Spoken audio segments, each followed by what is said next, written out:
मेरी शादी के बाद सारे फोटोज़ और वीडियोस सोशल प्लेटफॉर्म्स पे पूरा स्प्रेड कर दिया हम लोगों ने। मैंने मेरे तरफ से, मेरे हस्बैंड ने उनके तरफ से।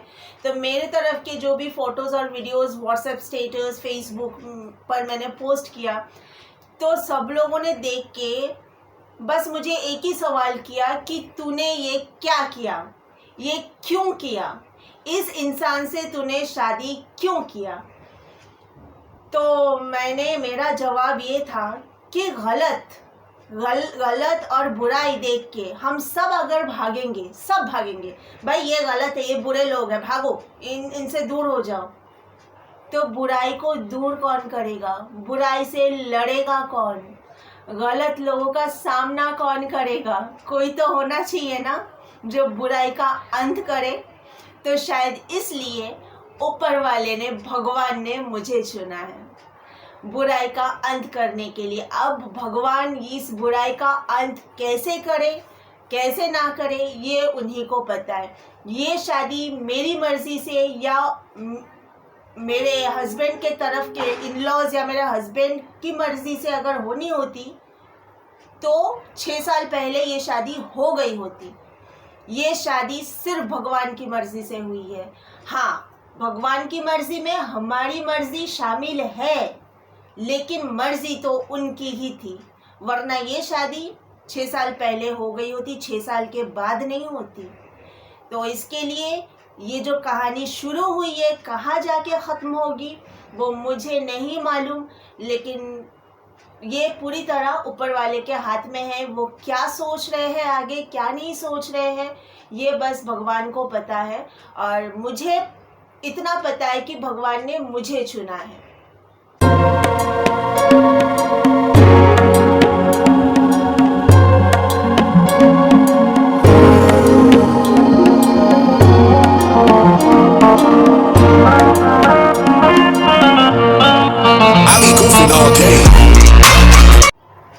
अहंकार का ताज पहनकर खुद को ऊंचा समझते हैं, अपनी झूठी शान में खोकर कुछ लोग सबको छोटा समझते हैं। किसी के प्यार और जज्बातों की कहाँ ये फिक्र करते हैं, ढूंढते हैं सब में गलतियाँ, खुद को खुदा समझते हैं। ये कविता जिन्होंने भी लिखी है उन्होंने मेरे पति के चरित्र को अनजाने में ही बयां कर दिया है। एक एक लाइन मेरे हस्बैंड के कैरेक्टर को बयां करती है। मैं अगर बोलूँगी सिर्फ मेरे हस्बैंड के कैरेक्टर को नहीं, मेरे इन-लॉज के कैरेक्टर को भी। इतने अहंकारी लोग हैं, इतने अहंकारी लोग हैं जिसका कोई हद नहीं। और अहंकार ऐसी चीज़ है जो रावण का नहीं टिका तो हम किस खेत की मूली है। रावण जो महादेव का भक्त था, उसका अहंकार नहीं टिका, तो छोटे मोटे लोगों का अहंकार कैसे टिक सकता है। सुनने वाले शायद ये सोचेंगे कि अहंकार किस बात का है उन लोगों को, हर बात का, छोटी से छोटी बात का, बड़ी से बड़ी बात का, हर बात का अहंकार। जैसे मेरी कज़न एक बार मेरे ससुराल में आई, मेरे उधर रहते हुए, तो मेरी कज़न को नाश्ता वाश्ता दिया गया और मेरी सास बोल रही है नाश्ता करने के बाद ऊपर जाके घर देख के आना। जुदाई फिल्म आप लोगों ने देखी है? जुदाई में श्रीदेवी जब नई नई अमीर बनी थी अपने पति की दूसरी शादी करवाने के बाद, तो अब श्रीदेवी के पेरेंट्स आए थे और श्रीदेवी ने ठीक इसी ढंग से बोला था ना कि मम्मी खाना खा के ऊपर घर देख लेना। सेम मुझे जब मेरी सास ने मेरी कज़न को ऐसा बोला ना कि नाश्ता करके ऊपर घर देख के आना, तब मुझे श्रीदेवी की ही याद आई थी। जुदाई में जो श्रीदेवी का वो कैरेक्टर था वही मुझे याद आई थी। तो इस बात का, अब मेरे ससुर जी एयरफोर्स में थे, उस बात का भी उनको अहंकार। किस डिपार्टमेंट में थे मुझे पता नहीं। मुझे ना वैसे मेरे फ्रेंड्स पूछते हैं कि तेरे ससुर की तो हाइट ही नहीं है, जहाँ तक हमने देखे हैं फ़ोटो वीडियोस में बहुत शॉर्ट हाइट के हैं, तो एयरफोर्स में कैसे, मेरे फ्रेंड्स पूछते हैं। तो मैंने बोला मुझे नहीं पता, ये बात मुझे नहीं पता, लेकिन जहाँ पे भी खड़े होंगे वहाँ पे उधर बोलने की ज़रूरत ही नहीं है कि एयरफोर्स में हम थे, लेकिन एक बार ज़रूर सबको जानकारी दे देंगे कि हम एयरफोर्स वाले हैं। किसी ने पूछा नहीं तो भी ज़बरदस्ती बोलेंगे, घुस घुस के बोलेंगे, ये आदत है उनकी। तो वो घमंड है कि हम एयरफोर्स वाले हैं। तो मेरे ससुराल वालों की बात करूँ अगर, अहंकार, मोह, माया, ये दुनियादारी की मोह माया में ऐसे फंसे हुए लोग हैं। मैंने आप लोगों को बताया था इसके पहले वीडियो में कि एक कांसे का लोटा मेरी सास को उनकी शादी में मिला था।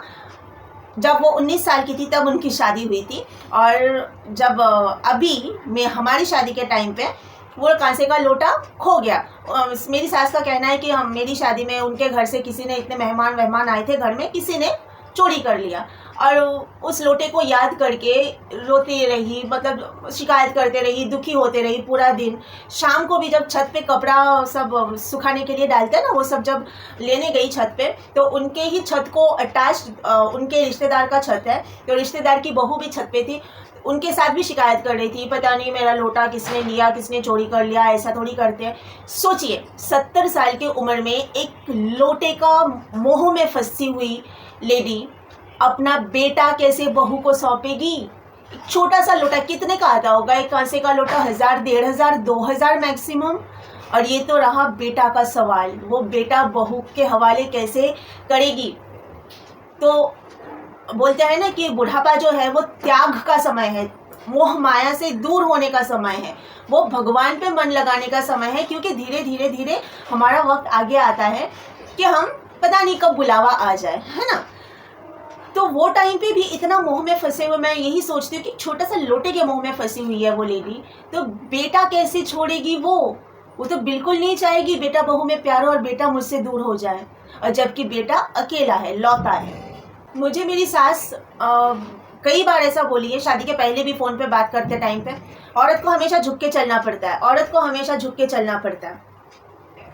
मैं किसी और की बेटी हूँ, पराई घर की बेटी हूँ, आप मुझे सिखा रहे हो, आप मुझे नसीहत दे रहे हो, आप अपने बेटे को कितना तैयार किए हो शादी के लिए। औरत को तो हमेशा अपना धर्म सिखाते हैं, औरत का ये धर्म होता है, औरत का वो धर्म होता है। आदमी को कितने लोग सिखाते हैं, कितने पेरेंट्स अपने बेटे को तैयार करते हैं कि तुम्हारी शादी होने जा रही है, तुम अपनी बीवी को लाओगे तो उसके साथ कैसा बिहेव करोगे, उसको कैसे रखोगे, तुम्हारा क्या धर्म है, बीवी के लिए तुम्हारी क्या जिम्मेदारी है। ये कितने पेरेंट्स सिखाते हैं। मुझे ऐसा लगता है इंडिया में काउंसलिंग कंपलसरी होनी चाहिए लड़कों के पेरेंट्स के लिए और लड़के के लिए, क्योंकि वो लोग लड़की अपने घर लेके जा रहे हैं, तो उनको ये सारी चीज़ों की जानकारी होनी चाहिए कि आप एक पराए घर से लड़की लेके आ रहे हो, पराई लड़की लेके आ रहे हो बहू बना के, उनके साथ आप कैसे ट्रीट करोगे, क्योंकि नहीं मालूम होता है ससुराल वालों को। जो मुंह में आए वो लोग बक देते हैं, जिस तरह मर्जी बिहेव करते हैं, जिस तरह मर्जी जलील करते हैं, कुछ भी बोलते हैं।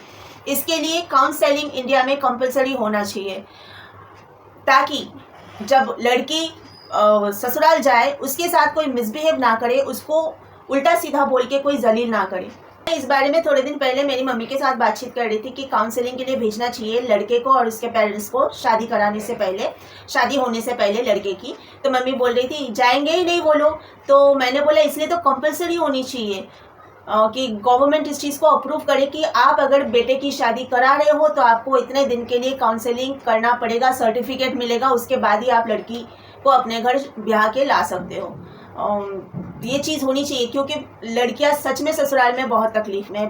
बहुत सारी औरतें हैं जो तकलीफ में हैं, चुपचाप वो लोग झेल रहे हैं, बेचारियां झेल रहे हैं। हम तो झेलते नहीं हैं गलत चीज़ों को, मैं तो निकल आई, लेकिन बहुत सारी औरतें हैं जो मजबूर है, नहीं झेल पाते हैं फिर भी झेल रहे हैं।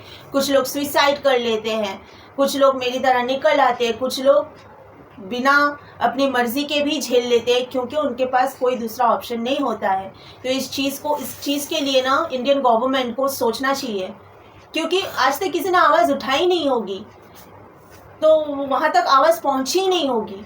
इसके लिए शायद गवर्नमेंट कुछ सोच भी नहीं रही है, लेकिन ये सोचना बहुत ज़रूरी है। ये औरतों की ज़िंदगी का सवाल है।